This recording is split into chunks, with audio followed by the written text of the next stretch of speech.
every dish has a story, from the ingredients, where they come from, what they represent, why we started eating them. We get to interview everyone from different walks of life, and that humanity plays a central role in our content and in the stories that we try to tell.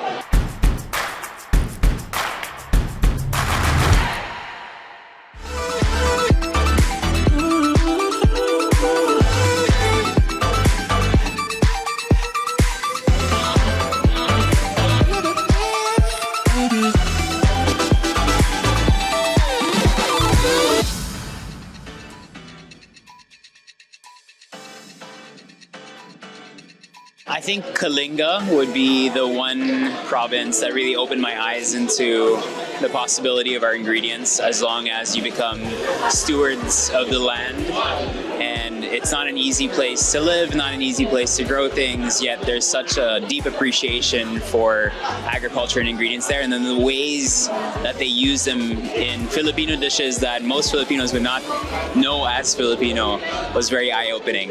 So every time I go to the mountainous regions, specifically around the Sierra Madre, Kalinga remains one of my favorite memories of Filipino food.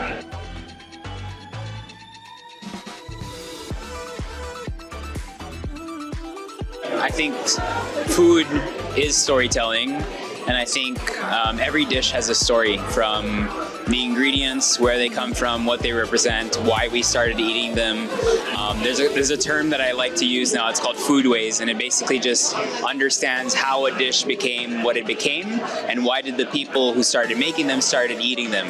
Through food, you can really understand about where someone lives, you can understand about cultural norms and values, and you can understand about how people bring their culture forward through the dishes that they decide to cook for their families, for their kids and everything, and what you keep bringing forward with you. So I think storytelling is such an important part of food culture in general.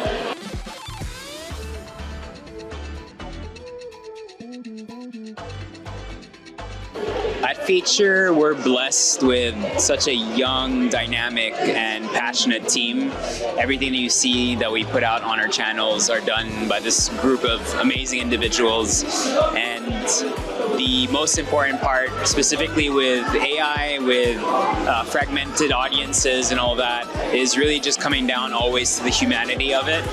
We're lucky that in our work, we always meet different people. We get to interview everyone from different walks of life. And that humanity plays a central role in our content and in the stories that we try to tell.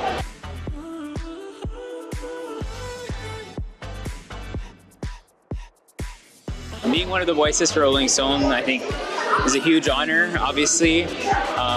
I don't know why, but I still feel like really young in the industry, but I'm getting older, and so it's just kind of to see that our work is recognized and that the value and the impact that we're trying to drive is being seen by people outside of our circles is really great. It's really easy nowadays to get stuck in your own algorithm and just keep seeing the things that you want to see, so to have this outside recognition shows you that people care and that you're going in the right direction.